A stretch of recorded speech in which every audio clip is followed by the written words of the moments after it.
Hello guys, welcome to my YouTube channel. Guys, इस चैनल पे मैं आपके लिए पाइथन का पूरा कोर्स लेके आने वाला हूँ। आज इस कोर्स का पहला सेशन है, so let's start this video. Guys, सबसे पहले बात आती है व्हाट इज प्रोग्रामिंग। प्रोग्रामिंग क्या होती है? The process of creating a set of instruction that tell a computer how to perform a task. Guys, programming का मतलब होता है कि हम कंप्यूटर को कोई सेट ऑफ इंस्ट्रक्शन देते हैं जिससे उसे पता चलता है कि वो एक पर्टिकुलर टास्क को कैसे परफॉर्म कर सके। इस प्रोसेस को कहते हैं हम programming.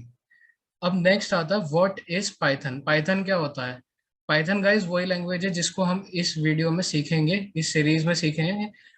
So guys, Python is an open source language. Open source का मतलब होता है गाइस कि ये बिल्कुल फ्री है और हम इसको पाइथन के वेबसाइट से बिल्कुल फ्री में डाउनलोड कर सकते हैं। हमें इसका मॉड्यूल या कोई भी लाइब्रेरी या कुछ भी यूज करने का कोई भी चार्ज नहीं देना होता। फिर सेकंड पॉइंट आता है कि Python is object oriented. Object oriented का मतलब होता है गाइस कि इसका जो सिंटेक्स होता है ना, वो बिल्कुल ऐसा होता है जैसे कि इंग्लिश लैंग्वेज का। इस वजह से इसको याद करना बहुत आसान बन जाता है गाइस। कुछ लैंग्वेजेस ऐसी भी होती है जिनका सिंटेक्स बहुत अजीब सा होता है जिसको हम समझ नहीं पाते, तो बहुत कॉम्प्लेक्स लैंग्वेज होती है ऐसी। ऐसा कुछ भी पाइथन के साथ नहीं है, पाइथन बहुत इजीली लर्न हो जाती है। अब थर्ड पॉइंट आता है गाइस इसका कि ये हाई लेवल प्रोग्रामिंग लैंग्वेज है। गाइस, हाई लेवल लैंग्वेज का मतलब होता है जो लैंग्वेज यूजर फ्रेंडली हो, मतलब कि यूजर का थोड़ा सा उसमें बेनिफिट हो रहा हो उसको यूज करने में, उसको कहते हैं high level language. Guys, Python high level language है क्योंकि इसका एक तो सिंटेक्स बहुत आसान है, फिर उसमें कुछ प्री डिफाइंड लाइब्रेरीज भी है, और बाकी इसके बेनिफिट्स जो हैं वो हम आगे अब डिस्कस करेंगे। गाइस, बात आती है पाइथन के बेनिफिट्स की। सबसे पहला आता है प्लेटफॉर्म इंडिपेंडेंट। जो पाइथन है ये प्लेटफॉर्म इंडिपेंडेंट लैंग्वेज है। गाइस, प्लेटफॉर्म इंडिपेंडेंट का मतलब है कि हम इसको किसी भी प्लेटफॉर्म पे यूज कर सकते हैं। जैसे कि अगर आपके पास विंडोज है आप उस पर भी यूज कर सकते हो, अगर आपके पास मैक है आप उस पर भी यूज कर सकते हो, अगर लिनक्स है आप उस पर भी यूज कर सकते हो। इसमें सब प्लेटफॉर्म के ऊपर कोडिंग बिल्कुल सेम होगी, कहीं से कहीं तक भी कुछ भी डिफरेंस नहीं आने वाला।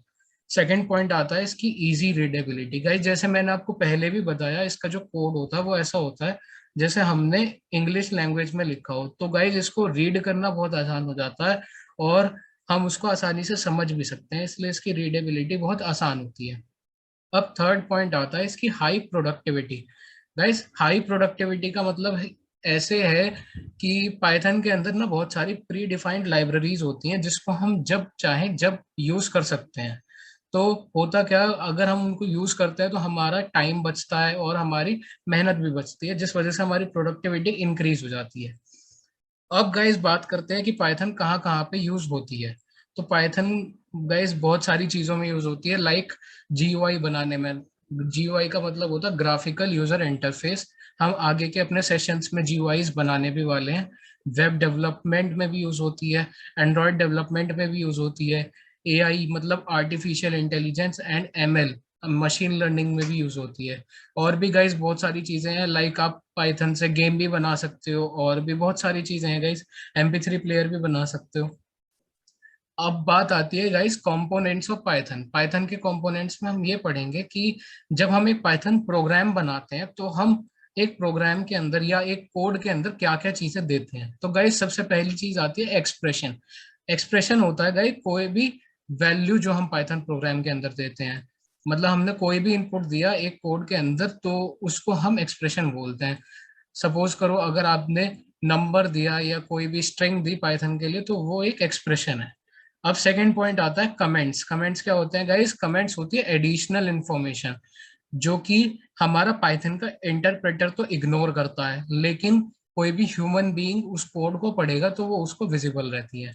तो गाइस इसका फायदा क्या होता है? इसका फायदा ये होता है कि सपोज करो मैंने एक कोड बनाया और उसे पढ़ने के लिए मैंने आपको दिया, तो गाइस जैसे ही आप उसको पढ़ोगे आप उसको इजीली समझ सकते हो। अगर मैंने उसमें कमेंट्स मेंशन किए हैं और लिखा हुआ है कि इस चीज का मतलब ये है, मैं उसमें हर चीज का मतलब बता सकता हूँ या कुछ भी लिख सकता हूँ, क्योंकि वो पाइथन इंटरप्रेटर इग्नोर करने वाला है, तो और वो एरर भी नहीं देगा पाइथन का प्रोग्राम। गाइस, कमेंट लिखने के दो तरीके हैं। अगर हमें सिंगल लाइन कमेंट लिखना है तो हम कमेंट लिखने से पहले हैश लगा देते हैं। हैश का सिंबल जैसे ही लगाएंगे पाइथन समझ जाएगा कि हम अब आगे जो भी लिखेंगे उस लाइन को इग्नोर करना है, वो एक कमेंट है। ठीक है गाइस। अब सेकंड तरीका क्या है कि अगर हमें ज्यादा लाइन के अंदर लिखना है तो हम ट्रिपल कोटेशन मार्क्स का यूज कर सकते हैं, जैसे कि मैंने इसमें बनाए हुए हैं। गाइस ट्रिपल कोटेशन मार्क्स से क्या होगा, आप इसके बीच में जो भी लिखोगे पाइथन का इंटरप्रेटर उसको इग्नोर करेगा। Okay guys. अब आती है फंक्शंस की। फंक्शंस क्या होते हैं? फंक्शंस होते हैं गाइस कुछ इंस्ट्रक्शंस वो होती हैं जो हम पहले से डिफाइन करके रखते हैं। ठीक है गाइस। और जब भी हमें उनकी जरूरत होती है अपने पाइथन के प्रोग्राम में, हम उनको इंपोर्ट करा सकते हैं।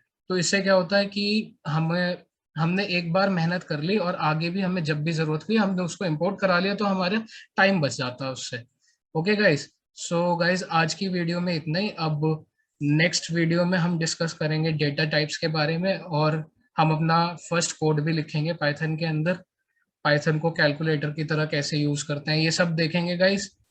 तो आपको मैं सजेस्ट करूंगा आप उसके लिए एक बार पाइथन का आईडी डाउनलोड कर लेना और जुपिटर नोटबुक भी डाउनलोड कर लेना। ओके गाइस, मैं लिंक डिस्क्रिप्शन में दे दूंगा आपको जहां से आप डाउनलोड कर सकते हो। Thank you guys, thank you for watching.